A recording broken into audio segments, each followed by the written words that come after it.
Bonjour à toutes et à tous, et merci d'être avec nous aujourd'hui. On se retrouve pour le résumé détaillé en avance de Plus belle la vie, encore plus belle, épisode 487, un épisode d'une intensité rare, sombre, oppressant, où chaque scène fait monter la tension d'un cran et où plusieurs destins basculent irrémédiablement. Sous un ciel bas, lourd, presque étouffant, Marseille semble figée, comme suspendue à une vérité qu'elle redoute d'entendre.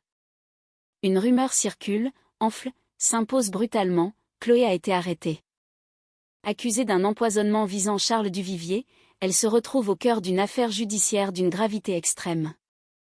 Pour beaucoup, le verdict semble déjà scellé. La chute paraît inévitable. Mais derrière cette accusation, une question obsède, et si tout n'était qu'une immense manipulation ? Dans cet épisode 487, l'atmosphère est lourde, chaque regard est chargé de soupçons, chaque silence devient menaçant. Au commissariat, l'enquête se resserre et la pression devient insoutenable. Les faits sont reconstitués, les versions s'opposent, et Chloé lutte pour ne pas sombrer sous le poids d'une culpabilité qu'elle nie avec force. Autour d'elle, certains doutent, d'autres condamnent déjà. À l'hôpital, des révélations médicales glaçantes viennent fissurer la version officielle. Les analyses parlent, les chiffres dérangent, et une vérité bien plus ancienne que l'arrestation de Chloé commence à émerger. Quelqu'un a menti. Quelqu'un a manipulé. Et quelqu'un est prêt à tout pour sauver sa peau. Pendant ce temps, au pavillon des Fleurs, Luna se retrouve confrontée à une situation familiale explosive qui met à rude épreuve ses convictions et ses limites. Ailleurs, des liens se tendent, des alliances se fragilisent, et certains visages jusque-là rassurants révèlent peu à peu leur véritable nature. Car aujourd'hui, dans Plus belle la vie, plus personne n'est à l'abri. Les apparences sont trompeuses. Les innocents peuvent tomber. Et les coupables se cachent parfois là où on ne les attend pas. Restez bien jusqu'au bout, car l'épisode 487 marque un véritable point de bascule. Des vérités éclatent, des masques tombent, et une tentative désespérée pourrait bien tout faire voler en éclats. Ce qui va être révélé aujourd'hui pourrait changer le cours de plusieurs vies à jamais. Sous un ciel bas, lourd, presque étouffant, Marseille semble figée dans une tension sourde, comme si la ville entière retenait son souffle. L'air est froid, immobile, chargé d'une inquiétude diffuse. La nouvelle s'est répandue à une vitesse fulgurante, de bouche en bouche, sans laisser le temps à quiconque de reprendre ses esprits. Chloé a été arrêtée. L'accusation est d'une gravité extrême, un empoisonnement présumé sur Charles Duvivier, et pour beaucoup, cette arrestation sonne déjà comme une condamnation. Aux yeux de certains, la chute de Chloé paraît inéluctable, presque écrite d'avance. Au commissariat, l'atmosphère est pesante, oppressante. Baptiste s'avance dans le couloir, le visage fermé, les traits tirés par l'angoisse. Chaque pas semble lui coûter. Face à lui, Morgane et Idriss sont concentrés, méthodiques, déjà plongés dans la reconstitution minutieuse des faits. Chloé apparaît menottée, droite malgré la situation, le regard durci par la fatigue et l'injustice qu'elle ressent. Elle tente de garder contenance, mais la tension est visible dans chacun de ses gestes. Baptiste, incapable de contenir plus longtemps son émotion, s'adresse directement à Idriss. Sa voix tremble, mêlant colère et inquiétude. C'est insensé. Vous n'avez aucune preuve concrète. Elle n'aurait jamais pu faire ça, vous le savez très bien. Idriss ne se laisse pas déstabiliser. Son ton reste calme, presque froid, mais ferme. Ce n'est pas à moi d'en juger, Marcy. Ce sera au juge de trancher. Pour l'instant, notre rôle est simple, reconstituer précisément ce qu'il s'est passé. Morgane s'avance à son tour, professionnelle, concentrée, tenant entre ses mains le plan détaillé de l'appartement de Charles Duvivier. Elle le déploie lentement, prenant le temps de poser le cadre. Chloé, reprenons calmement. Montrez-nous exactement où vous vous trouviez au moment du malaise. La jeune femme inspire profondément, puis désigne la table du salon. Sa voix est légèrement tremblante, mais son récit reste cohérent. Là. Je préparais son pilulier, comme tous les jours. Charles m'a appelé, je me suis retournée et à ce moment-là, il s'est effondré. Idriss intervient aussitôt, scrutant la moindre réaction. Est-ce que vous avez touché au verre qu'il utilisait ? Non. Répond-elle sans hésiter. J'ai seulement ramassé un médicament qui était tombé au sol. Rien de plus. Idriss la fixe longuement, sans dire un mot, comme s'il cherchait à déceler la moindre faille dans son regard. Le silence s'étire, pesant, presque étouffant.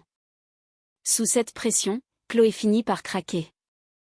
Sa voix se brise. Je n'ai rien fait de mal.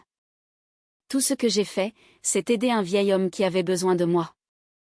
De l'autre côté de la pièce, Baptiste, révolté, murmure à Morgane, sans cacher son amertume. Vous êtes en train de la condamner avant même d'avoir cherché la vérité. Plus tard, à la maison, l'ambiance n'est guère plus apaisée. Thomas reste silencieux devant sa tasse de café, le regard perdu. Gabriel l'observe, inquiet, devinant les pensées qui le traversent. Tu penses encore qu'elle est coupable ? Thomas hésite, puis lâche, d'une voix lasse. Je ne sais pas, mais tout ce qui tourne autour de Chloé finit toujours par mal tourner. Et j'ai du mal à croire que ce soit uniquement de la malchance. Baptiste surgit, visiblement à bout. Arrête de juger, Thomas. Elle a besoin qu'on l'aide, pas qu'on l'enfonce encore plus. Je ne la juge pas, réplique Thomas. Mais je te rappelle que c'est toi qui as déjà été mêlé à des affaires compliquées. Et là, encore une fois, tu te mets dans un sacré pétrin. La tension monte dangereusement. Gabriel intervient aussitôt, cherchant à calmer le jeu. Stop. Ce n'est vraiment pas le moment. Je vais aller voir Bahram à l'hôpital. Peut-être qu'il pourra nous éclairer sur ce qu'il a trouvé dans les analyses de Charles. À l'hôpital, Gabriel retrouve Bahram, dont l'expression grave annonce déjà de mauvaises nouvelles. Tu veux parler du dossier du Vivier, j'imagine ? Oui. On parle d'empoisonnement. Dis-moi qu'il existe une explication médicale plausible. Bahram soupire, croise les bras, visiblement partagé. J'aimerais pouvoir te rassurer. Mais le taux de mélatonine dans son sang était anormalement élevé. Associé à un antidépresseur, ce mélange a très bien pu provoquer une syncope. Tu penses à une erreur de traitement ? Peut-être, mais dans le pilulier, les doses avaient été modifiées. Quelqu'un a changé l'ordre des comprimés. Gabriel reste figé, profondément choqué. Bahram ajoute alors, d'un ton plus sombre. Et d'après le personnel, c'est Chloé qui préparait ce pilulier. Pendant ce temps, au commissariat, la nuit s'installe. Les couloirs se vident, les lumières deviennent plus crues. Chloé est assise seule dans sa cellule, les mains jointes, la tête baissée. L'épuisement se lit sur son visage. Elle murmure, presque inaudible. Je n'ai rien fait, je n'ai rien fait. Dans le couloir, Baptiste supplie Idriss. Laissez-moi la voir. Juste une minute, je vous en prie. Idriss hésite longuement, puis finit par céder, à contre-cœur. Baptiste s'approche de la grille. Chloé relève lentement les yeux, brisée par la fatigue et la peur. Tu crois encore en moi ? Il pose sa main contre les barreaux, sans hésiter. Plus que jamais. Et je te promets que je te sortirai de là. Un peu en retrait, Morgane observe la scène, troublée. Elle le sent instinctivement, l'affaire du Vivier est loin d'être terminée. Et cette fois, c'est toute la vie de Chloé qui pourrait basculer. Le matin s'installe doucement au pavillon des fleurs, baigné par une lumière hivernale pâle et froide. Luna, déjà fatiguée, s'active dans la cuisine quand Myrtha pousse la porte, un large sourire aux lèvres et un sac en papier à la main. Tiens, j'ai apporté des chouquettes. Luna esquisse un sourire un peu nerveux. Merci, maman, mais je t'avais dit qu'on essayait de limiter le sucre ici. Oh, voyons, un peu de douceur ne fera pas de mal à ton pensionnaire, non ? À cet instant précis, Martin débarque dans le salon, les traits tirés, les épaules crispées, manifestement de très mauvaise humeur. Son regard balaie la table du petit déjeuner avec un mélange d'agacement et de provocation. Génial, encore un petit déjeuner bio sans goût ? Luna, déjà sur les nerfs, ne peut s'empêcher de lever les yeux au ciel. Si t'es pas content, t'as qu'à préparer toi-même. Et pour les cigarettes, c'est non. Je te l'ai déjà dit. Martin explose aussitôt, la voix chargée de colère. T'as confisqué mon paquet. Ici, c'est pas un foyer, c'est une prison. Surprise par la violence de la réaction, Myrtha tente maladroitement de calmer le jeu. Allons, allons, ce n'est pas si dramatique. Tiens, prends donc une chouquette, ça te fera du bien. Super, lâche Martin avec un rictus ironique. Du sucre pour compenser la nicotine. Merci pour la thérapie de choc. Luna pousse un long soupir, visiblement à bout.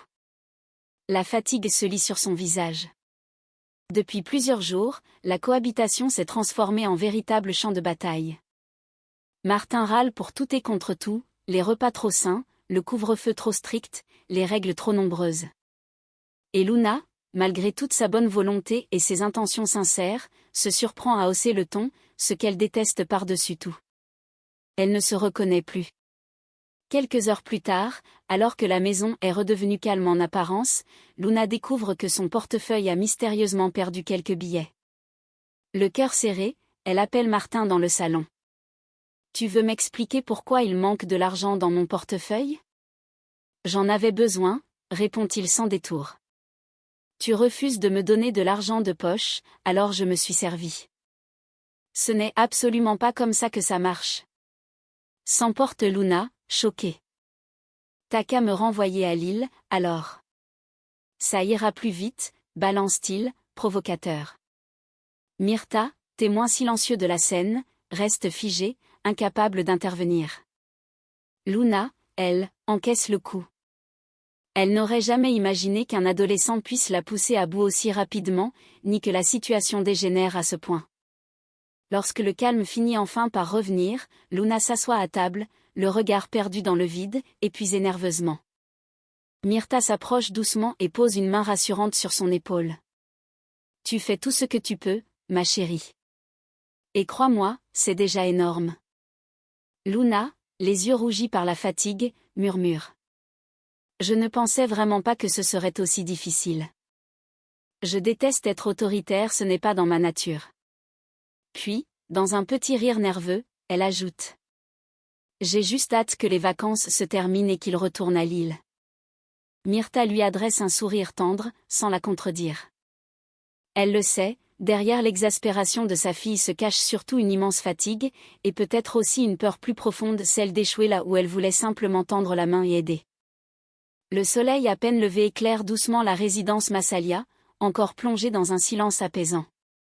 Dans la chambre de Nisma, une agréable odeur de café chaud et de croissants fraîchement sortis du four flotte dans l'air.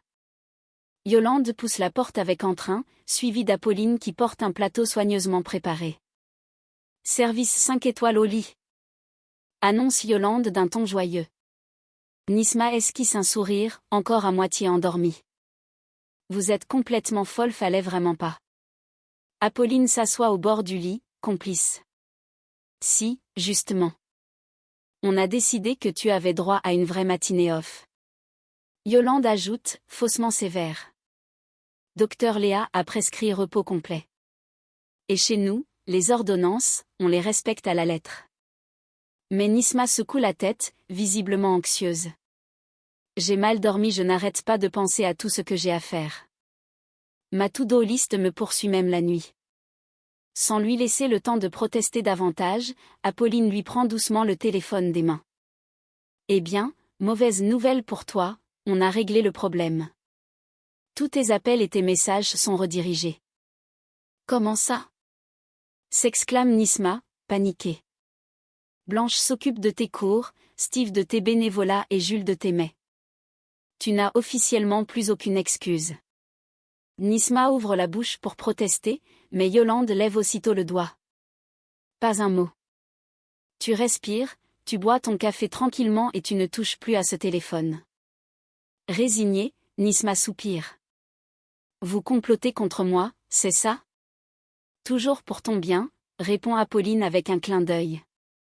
Un peu plus tard, dans le salon, Blanche rejoint le groupe, visiblement enthousiaste. On a lancé une cagnotte pour Nisma. Une vraie surprise. Yolande s'étonne. Une cagnotte ? Oui, pour financer son road trip. Tu te souviens de son rêve de faire le tour de l'Europe ? Ça lui ferait un bien fou. Apolline approuve immédiatement. Exactement. Si elle n'arrive pas à lever le pied ici, autant l'envoyer respirer ailleurs. Blanche sourit, douce et bienveillante. Voyager, c'est souvent la meilleure façon de remettre les choses en perspective. On se découvre vraiment quand on s'éloigne de ce qui nous épuise. De retour dans sa chambre, Nisma termine son café, nettement plus apaisée.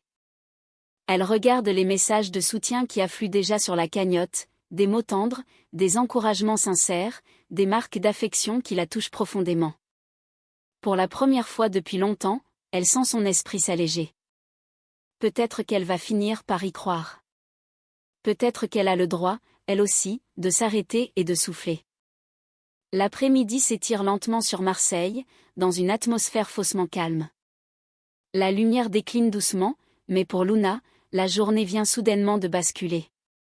Elle est en pleine préparation d'un atelier au pavillon des fleurs, concentrée, tentant de garder le contrôle malgré la fatigue accumulée, lorsque Rudy débarque sans prévenir. Son visage est fermé, tendu, et son téléphone encore serré dans la main trahit l'urgence de la situation. « Maman, je viens d'avoir un coup de fil de Lille, c'est à propos de Martin. » Luna s'immobilise aussitôt. Elle pose ce qu'elle tient, le cœur déjà serré, consciente que rien de bon ne peut suivre. Qu'est-ce qu'il a encore fait? Rudy secoue la tête. Lui, rien. Pas directement. Mais ses potes, oui. L'un de ses meilleurs amis vient d'être placé en centre éducatif fermé. Et le reste de la bande a carrément foutu le feu à une voiture juste devant le commissariat. Ils sont tous en garde à vue. Luna le fixe, sidérée, les yeux écarquillés par l'ampleur de ce qu'elle entend. Quoi? Devant le commissariat? Mais ils sont complètement inconscients ou suicidaires? Ce sont des ados, maman, répond Rudy avec lassitude. Ils testent les limites. Mais là, on a clairement dépassé un cap. Et franchement, je te le dis sans détour, Martin, je ne veux surtout pas qu'il remonte là-bas. Luna croise les bras, devinant déjà ce que son fils s'apprête à lui demander. Tu veux dire quoi, exactement? Qu'il reste ici, avec toi, jusqu'à la fin de l'année scolaire. Au moins, il sera loin de ses mauvaises fréquentations et de leurs bêtises. Un silence s'installe. Luna reste muette quelques secondes, abasourdie par la proposition. Pardon. Mais tu te rends compte de ce que tu me demandes? J'ai déjà du mal à tenir 2 semaines sans devenir folle. Rudy ne cède pas, son ton se veut calme mais déterminé. Justement. Il a besoin d'un cadre, d'un vrai repère. Pas d'un retour à Lille pour replonger dans ses bêtises. Toi, tu peux lui offrir une stabilité. Quelque chose de solide. Luna laisse échapper un rire nerveux, totalement dépassée par la situation. Un repère? Rudy, il me parle à peine sans lever les yeux au ciel, il se serre dans mon portefeuille et il fait la tête dès qu'on coupe le Wi-Fi. Ce n'est pas un ado, c'est un test de patience grandeur nature. Rudy s'approche et pose doucement une main sur son épaule. Je sais. Mais tu es la seule à pouvoir l'aider à sortir de cette spirale. Le silence s'installe, lourd, presque écrasant. Luna soupire longuement, passe une main sur son front, accablée. Je le sens, ça va être l'enfer. Rudy esquisse un léger sourire. Oui, probablement. Mais au moins, ce sera un enfer sous le soleil de Marseille. Luna lève les yeux au ciel, ironique. Super. Entre le pavillon, les clients et un ado en crise, je vais finir par demander une médaille ou une camisole. Et pourtant, au fond d'elle, elle le sait déjà, elle ne pourra pas dire non. Malgré ses plaintes, malgré sa fatigue, elle s'attache à ce gamin plus qu'elle ne veut bien l'admettre. Cette fois, elle va devoir apprendre à être bien plus qu'une simple tutrice. Elle va devoir devenir un véritable repère pour lui, quitte à sacrifier un peu de sa tranquillité. Dans le calme feutré du service hospitalier, Bahram et Gabriel se retrouvent face à face, penchés sur le dossier médical de Charles Duvivier étalé entre eux. Les feuilles s'accumulent sur la table, chargées de chiffres et de résultats inquiétants. L'atmosphère est pesante, grave. Les 2 médecins savent que ce qu'ils s'apprêtent à évoquer dépasse largement le simple cadre clinique. Barham, concentré, tourne lentement les pages du rapport toxicologique. Les analyses sont formelles, Gabriel. Charles a bien été empoisonné. Pas un simple surdosage accidentel mais une intoxication progressive. Et d'après les taux accumulés dans son organisme, ça remonte à au moins 4 mois. Gabriel se fige, abasourdi. 4 mois? Tu es sûr de toi? Absolument. Les concentrations dans les tissus ne mentent pas. Il a reçu de petites doses répétées de mélatonine et d'antidépresseurs, combinées de manière extrêmement précise. Il fallait connaître les effets, les interactions, les seuils dangereux. Gabriel passe une main sur son front, profondément troublé. Mais Chloé n'est arrivée chez lui qu'il y a 2 semaines, ça ne colle pas du tout. Barham relève la tête, son regard s'assombrit. Exactement ce que je me suis dit. Alors si ce n'est pas elle, quelqu'un d'autre a commencé bien avant son embauche. Tu veux dire quelqu'un de proche?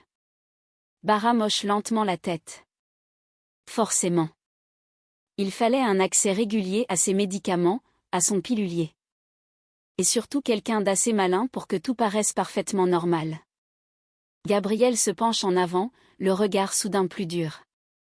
J'ai une idée de qui pourrait correspondre à ce profil. Barham l'observe attentivement. Gabriel poursuit, la voix basse. Géraldine et Yann. Ils se présentent comme des victimes, mais tout dans leur attitude sonne faux. Ils manipulent tout le monde, même la police. Barham fronce les sourcils. Tu penses qu'ils auraient pu empoisonner Charles même? Pour moi, c'est possible. Ils avaient un mobile, une opportunité, et surtout tout à gagner à faire porter le chapeau à Chloé. Barham reste silencieux, mesurant la gravité de ces révélations. Gabriel conclut, d'un ton grave. Ce que je vois, c'est une mise en scène. Quelqu'un a tout orchestré depuis le début. Et si on ne réagit pas vite, Chloé va payer pour un crime qu'elle n'a pas commis. Le silence retombe dans la salle de réunion, lourd, presque écrasant. Il n'est plus fait de mots, mais de certitudes qui prennent forme. Les 2 hommes échangent un regard long, appuyé, chargé de ce qu'aucun d'eux n'ose encore formuler à voix haute. L'un raisonne en médecin, avec des faits, des chiffres et des analyses. L'autre parle en frère de cœur, mu par l'intuition et l'injustice. Pourtant, tous 2 en sont désormais convaincus, ils viennent de mettre le doigt sur quelque chose de bien plus vaste, de bien plus sombre qu'un simple empoisonnement isolé. Le jour de sa sortie de l'hôpital, Charles Duvivier retrouve enfin son appartement. Un lieu qu'il connaît par cœur, mais qui lui semble étrangement étranger, comme figé dans une froideur inhabituelle. Les semaines d'absence ont laissé une trace. Installé dans son fauteuil, une couverture soigneusement remontée sur ses genoux, il laisse son regard errer sur les décorations de Noël que Géraldine avait disposées avant son malaise. Une guirlande pend de travers, un sapin déjà fané perd ses aiguilles, quelques boules ternes renvoient une lumière triste. Tout semble à l'image de son état d'esprit, négligé, vidé de chaleur. Barham lui a pourtant été très clair, repos absolu, pas de stress inutile. Mais Charles ne pense qu'à une chose, obsédé par une amertume tenace. Vous vous rendez compte, docteur? Je vais passer Noël tout seul. Géraldine et Yann partent à Courchevel. Il soupire longuement, le regard perdu vers la fenêtre, où la lumière hivernale peine à entrer. Courchevel, rien que ça. Les fêtes dans la neige, le champagne, les sourires de façade pendant que moi, je compte les heures dans ce mausolée. L'infirmière tente d'adopter un ton rassurant, presque maternel. Vous avez surtout besoin de calme, monsieur Duvivier. Peut-être que c'est mieux ainsi, pour votre rétablissement. Mais Charles grince des dents, visiblement irrité. Du calme? Vous appelez ça du calme? Ce n'est pas du calme, c'est de la solitude. Je ne demandais pas grand-chose, juste un peu de chaleur, quelqu'un avec qui parler. Avec difficulté, il se lève de son fauteuil, fait quelques pas allant jusqu'au bureau et feuillette distraitement des papiers empilés là. Puis son geste se fige. Une photo attire son attention. Une photo de Chloé, prise au pavillon des fleurs. Son visage se ferme aussitôt. Je voulais qu'elle revienne, vous savez, murmure-t-il, la voix plus dure. Elle s'occupait bien de moi. Au début, En tout cas. Toujours attentive, douce, ponctuelle. Il marque une pause, puis lâche, sans détour. Mais on ne réembauche pas une voleuse. Il repose la photo, comme si elle lui brûlait les doigts. Et encore moins une criminelle. L'infirmière reste silencieuse, mal à l'aise face à cette colère mêlée de tristesse. Charles reprend, d'une voix plus lasse, presque résignée. Quelle ironie, j'aurais voulu lui donner une seconde chance. Mais elle a tout gâché. À cause d'elle, plus personne ne veut venir ici. Il regagne son fauteuil et s'y installe lentement, les yeux désormais fixés sur le sapin décharné. Autour de lui, l'appartement est silencieux, presque vide. Seul le tic-tac régulier de l'horloge trouble ce calme pesant, résonnant comme une présence fantomatique. Pour la première fois, Charles Duvivier semble vieillir d'un seul coup. Seul. Amer. Rongé par un mélange confus de colère et de nostalgie. Derrière ces mots durs, une vérité se dessine pourtant, qu'il refuse encore d'admettre, il ne déteste pas Chloé autant qu'il veut le faire croire. Peut-être même qu'au fond, ce qu'il ne supporte pas vraiment, c'est qu'elle soit la seule à lui manquer.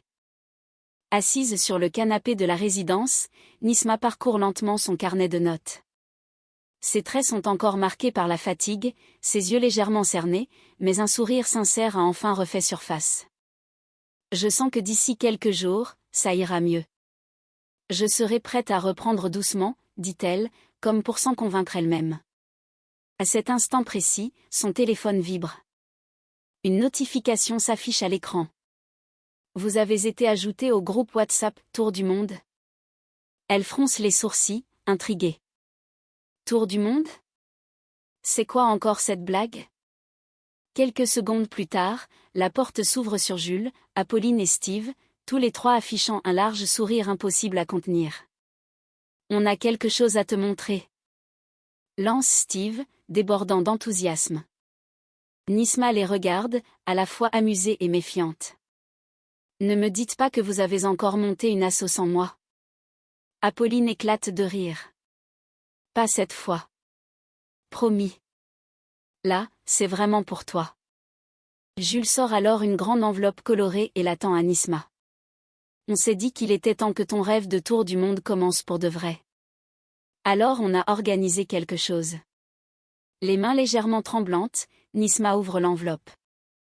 À l'intérieur, une carte avec un itinéraire griffonné, des photos d'avions, de plages, et, au centre, un mot écrit en lettres bien visibles.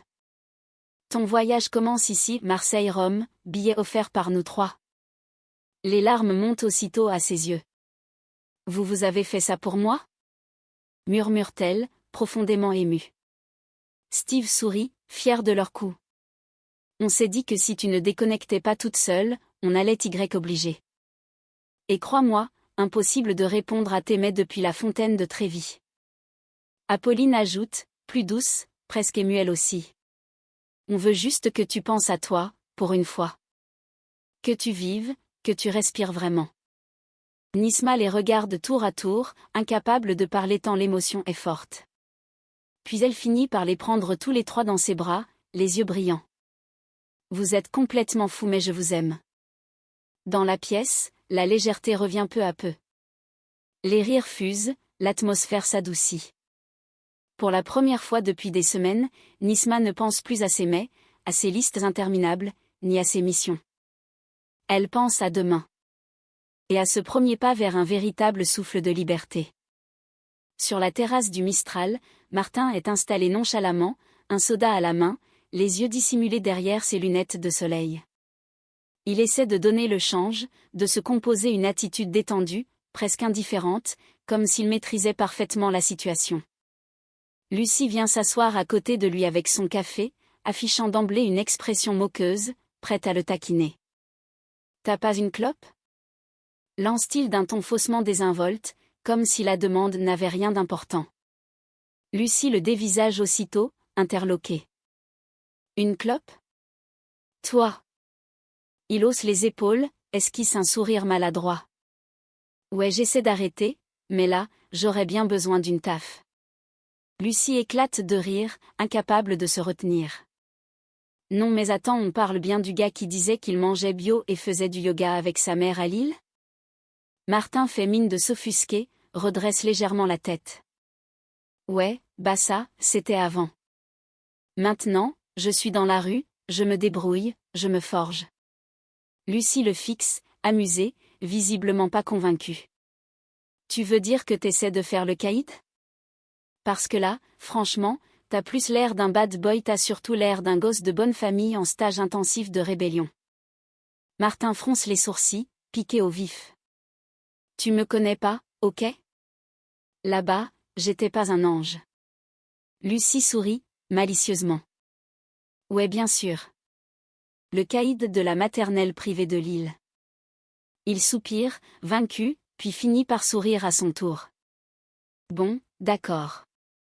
Peut-être que j'ai encore un peu de boulot avant de devenir un vrai dur. Lucie lève les yeux au ciel, amusée. Commence déjà par apprendre à allumer une clope sans trembler, Tibourge. Le ton reste léger, presque complice. Lucie s'amuse à le provoquer, à le piquer gentiment, et Martin, malgré sa fierté et ses airs bravaches, adore cette attention. Une connivence fragile, mais bien réelle, s'installe peu à peu entre eux. Dans le salon de l'appartement du Vivier, les rideaux sont tirés, laissant filtrer une lumière tamisée et froide. L'atmosphère est lourde. Charles est installé dans son fauteuil, le visage fermé, encore affaibli par les semaines qu'il vient de traverser. La porte s'ouvre doucement. Gabriel et Baptiste entrent, un dossier médical soigneusement tenu entre leurs mains. Monsieur Duvivier, merci de nous recevoir. C'est important, commence Gabriel d'une voix posée, mais ferme. Charles les observe avec méfiance. J'espère que ce n'est pas encore une tentative de me faire passer pour un vieillard sénile. Baptiste secoue la tête, sans détour. Non. Au contraire. On est là pour que vous voyiez enfin clair dans ce qu'on vous a fait. Gabriel sort plusieurs documents et les dispose sur la table basse, analyse sanguine, courbe, ordonnance détaillée. Voici vos résultats, Charles. Regardez cette courbe. Il pointe précisément du doigt une ligne. Depuis plusieurs mois, votre taux de mélatonine et d'antidépresseurs est anormalement élevé. Nous avons pu établir que vos piluliers ont été modifiés. Et d'après nos recoupements médicaux, tout indique que Géraldine vous empoisonnait de manière consciente et progressive. Charles se fige. Son visage devient livide. Géraldine? C'est impossible, c'est elle qui veillait sur moi, qui m'apportait mes médicaments chaque jour. Baptiste s'avance à son tour, tenant une autre feuille. Et pourtant regardez cette ordonnance. Aucune trace de prescription liée à une grossesse. Géraldine n'a jamais été enceinte. Tout était faux. Une mise en scène destinée à vous attendrir, à rendre Yann crédible aux yeux du notaire. Un silence pesant s'abat sur la pièce. Charles fixe le papier, le souffle court. Donc toute cette histoire d'enfant, cette reconnaissance de paternité. Gabriel hoche lentement la tête. Une manipulation. Leur objectif était clair, vous affaiblir et récupérer la joaillerie. Charles serre les poings, tremblant de colère et de honte. Ils m'ont pris pour un imbécile, j'ai failli léguer toute ma vie à deux escrocs. Baptiste intervient, plus doux. L'essentiel, c'est que vous sachiez enfin la vérité. Chloé n'y est pour rien. Elle a simplement eu le malheur de se retrouver sur leur chemin. Charles baisse la tête, brisé. Et moi qui l'ai traitée de voleuse. Gabriel pose une main sur son épaule. Il n'est pas trop tard pour réparer les choses, Charles. Après quelques secondes de silence, Charles murmure d'une voix rauque. Qu'ils aillent à Courchevel, mais cette fois, sans ma bénédiction. Dans son regard, un mélange de rage contenue et de lucidité retrouvée apparaît enfin. Charles Duvivier comprend à quel point il a été trahi. Le silence règne à nouveau dans le vaste salon. Charles est assis dans son fauteuil, fixant les flammes qui crépitent dans la cheminée. Son visage est fermé, impénétrable. On frappe à la porte. Entrez, Géraldine. Elle s'avance, sourire forcé, sûre d'elle comme toujours. Vous vouliez me voir? Yann et moi devons partir dans 2 heures. Charles se tourne lentement vers elle. Justement avant que vous ne partiez, il faut qu'on mette les choses au clair. Géraldine plisse les yeux. Vous avez l'air tendu. Qu'est-ce qui se passe? Charles inspire profondément. J'ai revu mes avocats. Et après tout ce que j'ai découvert, j'ai pris une décision. Il la regarde droit dans les yeux.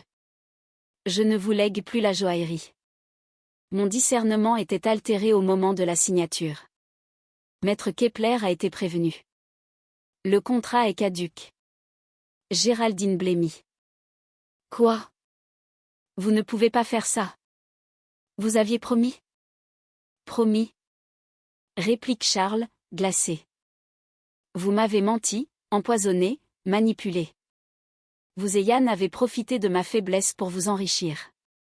Le masque tombe. Son regard devient glacial. Vous savez?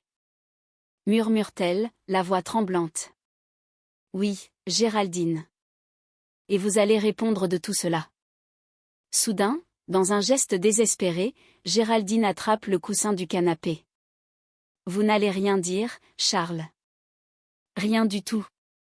Elle plaque le coussin sur son visage de toutes ses forces. Charles se débat faiblement, la scène est d'une violence étouffée, presque irréelle. Taisez-vous. Vous m'avez tout pris, tout volé. Crie-t-elle dans un souffle paniqué. À cet instant précis, la porte d'entrée s'ouvre brutalement. Idriss surgit, arme au poing. Police. Lâchez ça, immédiatement. Géraldine sursaute, figée. Le coussin lui échappe des mains. Charles tousse violemment, à moitié asphyxié, mais vivant. Idriss la maîtrise sans attendre, les menottes claquent. Géraldine Vavin, vous êtes en état d'arrestation pour tentative d'homicide. Vous avez le droit de garder le silence. Charles murmure, la voix brisée. Vous arrivez à temps, inspecteur 10 secondes de plus, et elle m'aurait tué. Idriss l'emmène, tandis que Géraldine, livide, lâche dans un souffle. Il n'aurait jamais dû tout découvrir. Dans le salon, le calme revient lentement. Charles, le regard perdu, comprend enfin que la femme en qui il avait placé sa confiance n'était qu'une prédatrice, prête à tout pour parvenir à ses fins, même à le réduire définitivement au silence. Et au terme de cet épisode 487 de Plus belle la vie, encore plus belle, une certitude s'impose, plus rien ne sera jamais comme avant. Ce qui semblait n'être qu'une affaire de plus se révèle être un engrenage implacable, où les mensonges ont été savamment distillés pendant des mois, où les silences ont fait autant de dégâts que les actes mêmes. Chloé, prise au piège d'une machination qui la dépasse, incarne désormais l'injustice à l'état brut. Et tandis que certains commencent enfin à entrevoir la vérité, le mal est déjà profond, les blessures sont là, bien réelles. Cet épisode nous rappelle que dans ce quartier, les apparences sont souvent les plus cruelles des illusions. Ceux qui souriaient hier peuvent devenir les bourreaux d'aujourd'hui, et ceux que l'on condamnait trop vite peuvent être les premières victimes. Chaque décision, chaque renoncement, chaque aveu manqué a contribué à faire basculer les destins. Mais rien n'est encore terminé. Car si la vérité commence à émerger, elle arrive peut-être trop tard. Et réparer l'irréparable demandera bien plus que des excuses. L'épisode 487 laisse derrière lui une question lourde de sens. Jusqu'où peut-on aller pour préserver son confort, son héritage, son pouvoir quitte à sacrifier une vie? La suite promet d'être encore plus sombre, plus éprouvante, et plus bouleversante. Restez avec nous, car dans Plus belle la vie, lorsque la lumière revient, elle éclaire parfois des vérités que personne n'était prêt à affronter.